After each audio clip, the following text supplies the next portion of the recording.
जय श्री राम दोस्तों। आज हम बात करने जा रहे हैं अपनी लाइफ की कुछ ऐसी चीज़ों के बारे में जिनकी इम्पोर्टेंस हम कभी नहीं समझते। आपने कई बार सुना है कि लाइफ हमें एक बार मिलती है, इसको एंजॉय करो। लाइफ एक बार है यार, ज़िंदगी ना मिलेगी दोबारा। लेकिन दोस्तों, मैं अपने तरीके से अगर इसे बोलूं तो मैं बोलूँगा हमें मौत एक बार मिलती है, लाइफ हर रोज़ मिलती है। अगर आज 3 नवंबर 2020 है तो 4 नवंबर 2020 को हमें एक और लाइफ मिलेगी, हमें दोबारा से सब कुछ शुरू करने के लिए मिलेगा। 5th को हमें फिर कुछ और मिलेगा। सर अगर हम उससे पहले मर गए तो यस, मौत एक बार मिलती है। मौत तक हमें लाइफ बार बार मिलती है, हम इसकी इम्पोर्टेंस को समझें। आज की वीडियो को शुरू करने के लिए मैं एक छोटी सी कहानी आपको सुनाने जा रहा हूँ और आप इसे एंड तक ज़रूर सुनिएगा। दोस्तों, एक बार एक फार्मर होता है, एक किसान होता है जिसकी बहुत छोटी खेती होती है, बहुत छोटा सा किसान होता है। मैं छोटा इसलिए बोल रहा हूँ कि उसकी बहुत छोटी ज़मीन होती है जिस पे वो खेती बाड़ी करके अपने घर का गुजारा कर रहा होता है। दोस्तों, एक बार वो कुछ हार्वेस्टिंग का काम कर रहा होता है अपने उस फार्म में, और वहाँ पर खुदाई का कुछ काम चल रहा होता है। तो जब वो खुदाई कर रहा होता है तो उसे वहाँ पर खुदाई करते वक्त एक ज़मीन के अंदर एक छोटा सा पत्थर मिलता है। उस पत्थर के अंदर बहुत चमक होती है, बहुत शाइनिंग होती है। तो किसान देखकर सोचता है पता नहीं ये पत्थर क्या है। तो उसके दिमाग में अजीब अजीब सवाल आते हैं कि मैं इसका क्या करूं। बट उस किसान बहुत पढ़ा लिखा नहीं होता, बहुत जानने वाला नहीं होता चीज़ों को। तो वो उस पत्थर को लेकर काफ़ी सवालों को अपने आप से ही कर रहा होता है। अचानक से उसके दिमाग में आता है क्यों ना मैं इसे मार्केट में लेके जाऊं और इसका दाम लगवाऊं। मैं पूछता हूं कि ये कितने में बिक जाता है। उसके फार्म से तकरीबन 3-4 किलोमीटर दूर एक मार्केट पड़ा करती थी। किसान के पास इतने भी पैसे नहीं थे वैसे कि वो मार्केट तक किसी स्कूटर से, किसी बाइक से, स्कूटी से जा सके। किसान जस्ट पैदल पैदल चलना शुरू कर दिया उसने, और वो सोचने लगा शायद इसका कुछ दाम मिल जाए मुझे। हालांकि मैं किसान के बारे में अगर आपको बताऊं, उस फार्मर के बारे में, कि उसके लिए पैसे की इतनी वैल्यू थी कि उसके लिए 1000 रुपीज़ भी बहुत ह्यूज, बहुत बड़ी अमाउंट थी। मतलब अगर उसे 500 रुपये भी मिले, 1000 रुपये भी मिले तो बहुत बड़ा अमाउंट था उसके लिए। तो वो उस पत्थर को लेकर, उस शाइनिंग वाले स्टोन को लेकर वो पहुंच गया मार्केट के अंदर। मार्केट के अंदर सबसे पहले उसे एक दुकान दिखाई दी, एक शॉप दिखाई दी, एक गोल्ड स्मिथ की शॉप, एक सुनार की दुकान। वो सोचता है क्यों ना मैं इसे यहीं पे दिखाऊं, शायद ये कोई कीमती पत्थर है। किसान के दिमाग में आता भी है कभी हीरा ना हो, कभी ये सोना ना हो, क्योंकि उसे पता नहीं था बहुत सारी चीज़ें। उसने अपनी ज़िंदगी में इतनी सारी चीज़ें देखी नहीं थी। वो उस गोल्ड स्मिथ की शॉप पे जाता है और कहता है साहब ऐसे ऐसे ऐसे, उसको पूरी कहानी बता देता है कि मुझे ये, बहुत भोला टाइप का भी होता है किसान, और उसके मन में कुछ चालाकियाँ भी होती हैं। तो वो बता देता है साहब मुझे ये मेरे खेत के अंदर मिला है, ये पत्थर, मैं खुदाई का काम कर रहा था, मुझे ये पत्थर मिला है, मैं चाहता हूँ इसे बेचना, क्या इसकी कोई वैल्यू भी है, ये बिक सकता है क्या? तो गोल्ड स्मिथ ऐसे करके उसे देखता है वो सुनार, और 2 मिनट बाद उसे जवाब देता है। 2 मिनट क्या, बहुत जल्दी जवाब देता है, यस ये बिक सकता है। अगर तुम चाहो तो मैं इसके तुम्हें 1000 रुपये दे सकता हूँ, 1000 रुपीज़ दे सकता हूँ। यू वॉन्ट बिलीव, किसान बड़ा खुश हो जाता है। वो सोचता है कि मैं इसे बेच ही दूँ, लेकिन पता नहीं उसके दिमाग में क्यों आता है कि एक बार मैं इसका दाम किसी और से भी पूछ लूँ, कभी मैं इसे गलत रेट पे ना बेच जाऊँ। बहुत ध्यान से सुनिएगा। तो वो वहाँ पर उस पहले वाले गोल्ड स्मिथ को ऐसे ही बोलकर उठ जाता है, गोली देकर, जैसे हम लोग गोली देते हैं कई बार कि सर मैं अभी आ रहा हूँ, मैं अभी ये काम कर रहा हूँ, आती वक्त बताता हूँ। ऐसे वो भी कोई ना कोई बहाना बना के वहाँ से उठ लेता है और कहता है साहब मैं आते वक्त आपको ये पत्थर बेचते हुए जाऊँगा, अभी मुझे कुछ काम है, मुझे वहाँ जाना है, मैं आते वक्त आपको ये पत्थर दूंगा। दोस्तों, तो गोल्ड स्मिथ बोल देता है कोई बात नहीं। सुनार बोलता है उससे कोई इशू नहीं है, आप आते वक्त मुझे दे देना। किसान थोड़ा सा आगे बढ़ता है तो एक सुनार और दुकान के बाहर खड़ा होता है। पता नहीं वो किसी से बात कर रहा होता है, क्या होता है, किसी कारणवश से वो अपनी दुकान से बाहर ही होता है। तो गोल्डस्मिथ बाहर होता है, किसान उसके पास जाता है और उसको भी दिखाता है, साहब मेरे पास एक पत्थर है, मैं इसे बेचना चाहता हूँ, क्या आप इसे खरीदेंगे? तो जो दूसरे वाला गोल्डस्मिथ होता है वो उस पत्थर को देखता है और पत्थर को किसान के हाथ में ही रख देता है, उस स्टोन को किसान के हाथ में ही रखता है और कहता है आइए आप पहले अंदर आइए, अंदर बैठते हैं फिर बात करते हैं। अंदर बैठने के बाद वो अपने दुकान के एक व्यक्ति से बोलता है, छोटू से, छोटू बेटा पानी पिलाओ, और पूछता है आप चाय लेंगे, क्या लेंगे, कॉफ़ी लेंगे, क्या लेना पसंद करेंगे? किसान मना करता, वो फिर भी कहता नहीं आपको कुछ तो लेना होगा, और उसको चाय पानी पिलाता है। अगले 10 मिनट तक दूसरे वाला गोल्डस्मिथ उस किसान से जनरल बातें कर रहा होता है, मतलब नॉर्मल बातें कर रहा होता है, आप क्या हैं, आपके घर में क्या है, मतलब जस्ट उस पत्थर के बारे में बात भी नहीं करता जब तक वो व्यक्ति चाय पीता है। 10 मिनट के बाद वो एक एक्टिंग करता है, अजीब सी एक्टिंग, कहता है अरे मैं तो भूल ही गया, आपको मैंने एक पत्थर दिया था, आपके पास एक पत्थर है जिसे आप बेचने आए थे, वो तो दिखाइए। वो पत्थर को लेता है और कहता है गोल्डस्मिथ, आपको मैं साहब एक फिक्स रेट बताऊं, इसका मार्केट में कहीं नहीं मिलेगा, मैं आपको इस पत्थर के 2500 रुपीज दे सकता हूं, 2500 रुपए। तो किसान ना आव देखता है, ना इधर देखता है, ना उधर देखता है, किसान बहुत क्विकली डिसीजन ले लेता है, कहता है जी सर प्लीज टेक इट, आप इसे ले लीजिए और मुझे 2500 रुपये दे दीजिए, आप मुझे 2500 रुपये अभी देंगे? यस। और वो अपने गल्ले में से, जो गल्ला होता है, इतनी तिजोरी गल्ला, अपने उस कैश वाली जगह से वो 2500 रुपये निकाल के देता है और किसान 2500 रुपये लेता है और खुश होकर घर की तरफ आने लगता है। किसान को भी लगता है कि मैं बहुत अच्छा डिसीजन लेके आया हूँ।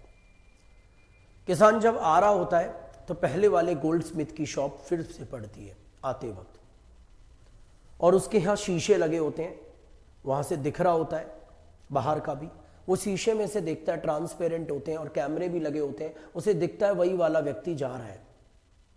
अचानक से नजर पड़ जाती है, ऐसा नहीं है कि वो देख ही रहा होता है उसको कब आएगा, देखता है वही व्यक्ति आ रहा है, वो बाहर की तरफ निकलता है, आवाज देता है अरे भैया आप आइए, आप वो पत्थर नहीं बेचेंगे हमें जिसके बारे में आपसे बात हुई थी? तो किसान थोड़ा सा मुस्कुराता है, दोबारा कहता है क्या हुआ, आप वो पत्थर नहीं देंगे हमें? कहने लगा साहब, और किसान सारी कहानी उन्हें बता देता है, साहब मुझे उसके 2500 रुपये मिल गए और मेरे लिए 2500 बहुत बड़ी अमाउंट है सर, मेरी कोई कॉस्ट नहीं थी, मैंने आपको बताया मुझे खेत के अंदर वो मिला था, मैं उसे 2500 रुपये में बेच आया। तो जो गोल्डस्मिथ होता है वो तेज हंसने लगता है, बहुत तेज हंसने लगता है। किसान सोचता है ये हंस क्यों रहा है, और वो उसकी तरफ बात करता है, बहुत बुरी तरह हंसता है, सोचता है कि आप हंस क्यों रहे हैं? तो गोल्डस्मिथ कहता है मुझे तुमसे बड़ा मूर्ख इंसान इस पूरी दुनिया में नहीं मिला। गोल्डस्मिथ कहता है, वो किसान कहता है ऐसा क्यों कह रहे हैं आप, मेरे से क्या गलती हुई, मैंने क्या मूर्खता की? कहता है कि उस जानते हो वो क्या था, वो कोहिनूर था, कोहिनूर हीरा, जिसकी कीमत आज के टाइम में मार्केट में 5.5 से 5.5 लाख रुपए है, और तुम मात्र उसे 2500 रुपए में बेचा है। मुझे तुमसे बड़ा बेवकूफ कोई नजर नहीं आता। किसान एक सेकंड के लिए सोचता है, मुस्कुराता है और तेज हंसने लगता है। किसान तो लोटपोट होके हंसने लगता है, नीचे जमीन पे बैठ बैठकर, गोल्डस्मिथ की तरफ देखकर बहुत खुश होता है।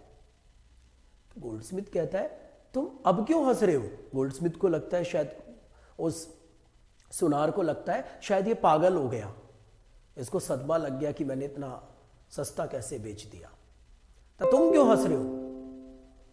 वो फिर हंसने लगता है, कहता है अरे भैया बताओ तो सही, तुम क्यों हंस रहे हो? कहता है सर आपसे बड़ा बेवकूफ मुझे पूरी दुनिया में नहीं मिला, मैं तो था ही, आप तो मुझसे भी बड़े वाले बेवकूफ हैं, अब तो मुझसे भी बड़े वाले हैं, तय क्यों, क्या हुआ? कहने लगा चलो सर, मैं तो अनपढ़ था, मैं तो किसान था, मैं आपकी तरह पढ़ा लिखा नहीं था, आपकी तरह इतनी बड़ी दुकान नहीं है मेरी, इतने सारे नौकर नहीं है मेरे अंडर, इतनी सारी चीजें मैं नहीं जानता। चलिए सर, मुझे तो पता नहीं था कि वो कोहिनूर हीरा है, इसलिए मैं उसे सही दाम में ना बेच सका। बट मुझे हंसी तो आप पर आ रही है, आप तो जौहरी हैं, आप फिर भी उसकी वैल्यू नहीं कर पाए। मुझे दुख आप पर हो रहा है कि आप उसे मुझसे खरीद नहीं पाए। अगर आप उसे खरीदना चाहते और मुझे एक अच्छा दाम देते तो शायद मैं ना सोचता और आपको बेचकर चला जाता। मुझे मुझसे बड़े बेवकूफ आप लगे क्योंकि आपको चीजों की वैल्यू पता थी, मुझे पता नहीं थी, और आपको पता होने के बावजूद भी आप उसे मुझसे नहीं खरीद पाए। तो बेवकूफ आप हैं बहुत बड़े। दोस्तों, ये कहानी यहीं पर खत्म होती है। मेरी कहानी बताना चाहती है आपको कि कभी कभी हमें चीजों के बारे में नहीं पता, तब हम उनकी वैल्यू नहीं कर पाते। चलता है, चलिए ठीक है कि हमने उन्हें बेच दिया, लेकिन अगर हमें उन चीजों की वैल्यू पता है और फिर भी हम उन्हें खरीद या बेच नहीं पाते सही दाम पर, तो हमसे बड़ा बेवकूफ कोई नहीं है।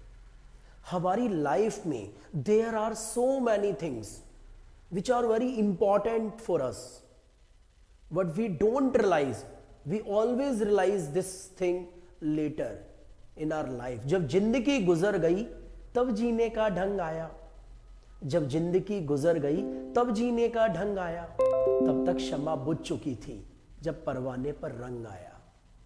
यकीन मानिए तब तक बहुत देर हो चुकी होती है। आपकी लाइफ में भी बहुत सारी चीजें आपके पास ऐसी हैं जिन्हें आप बकवास समझते हैं, जिनकी आप वैल्यू नहीं करते, आप सोचते हैं वीकनेस है आपकी।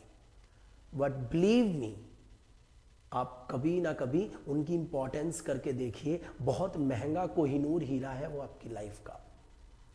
If I talk about Ranveer Singh, शुरू में इंडस्ट्री में लोग उन्हें बकवास कहते थे, बट जब उन्होंने रियलाइज करी अपनी बकवास की वैल्यू, तो आज वही बकवास मार्केट में बहुत हायर रेट पर बिक रही है। स्टार्टिंग में हर किसी को लोग बकवास कहते हैं, याद रखिएगा, शुरुआत में आप सबके लिए बकवास होते हैं, धीरे धीरे आप लोगों के लिए थोड़ा खास होते हैं, और यकीन मानिए वक्त ऐसा भी आता है फिर आप ही लोगों का विश्वास होते हैं। इसलिए वैल्यू द थिंग्स। आपके पास जिंदगी में छोटी छोटी बहुत सारी चीजें हैं जिनको आप वैल्यू ही नहीं कर रहे हैं, और जिसकी वजह से वो चीजें आपके पास से निकलती जा रही हैं। आप उन्हें यूं ही सेल आउट करते जा रहे हैं बहुत कम दाम में। आप अगर उनकी इंपॉर्टेंस कर लें, अगर मैं किसान से भी सीखूं तो किसान को सिर्फ उसके रेट को, उसकी इंपॉर्टेंस को समझ लेना चाहिए था, तो ऑटोमेटिकली किसान उसे बहुत अच्छे रेट में बेच सकता था। बट किसान को लगा I have no opportunity cost, और उसने उसे ऐसे ही बेच दिया। बट देखिए, गोल्ड स्मिथ के पास तो अपॉर्चुनिटी भी थी और फिर भी उसने उसे जाने दिया। So never ever ignore the important things in your life. आपकी जिंदगी में बहुत सारी चीजें ऐसी हैं जो बहुत इंपॉर्टेंट हैं आपके लिए, बट आप उन्हें वैल्यू नहीं करते। बहुत सारे रिलेशन है आपकी लाइफ में जिनकी आप वैल्यू नहीं करते। आपकी माँ, आपके पापा, आपका भाई, आपकी बहन, बहुत सारे लोग आपके पास ऐसे हैं, आपकी बीवी, आपके हस्बैंड, बहुत सारे लोग जिनकी आप वैल्यू नहीं कर रहे हैं। लेकिन यकीन मानिए, जब तक आपको उनकी वैल्यू पता चलेगी बहुत देर हो चुकी होगी। So my dear friends, value the things and understand the importance of life. Life की हर छोटी छोटी चीज की वैल्यू करें। आप आज अगर वैल्यू करें ना अपने हाथ की भी, अपने हाथ पैरों की भी, तो यकीन मानिए ये भी बहुत बड़ी चीज है। बहुत लोग ऐसे हैं जिनको बहुत कुछ नसीब नहीं है। मुझे एक मूवी का डायलॉग याद आता है आशिकी 2 में, जिसमें आदित्य रॉय कपूर श्रद्धा कपूर से बोलते भी हैं कि नसीब वालों को नसीब होती है कामयाबी। आपके पास भी बहुत छोटी छोटी अचीवमेंट हैं ऐसी जिनकी आप वैल्यू नहीं कर रहे हैं। आप हर चीज को सेलिब्रेट करिए, जो छोटी छोटी चीजें आपके पास हैं उनकी वैल्यू करिए, क्योंकि वो आपकी जिंदगी के कोहिनूर हैं। थैंक यू, फिर मिलेंगे चलते चलते हम राही यूट्यूब के। Thank you so much.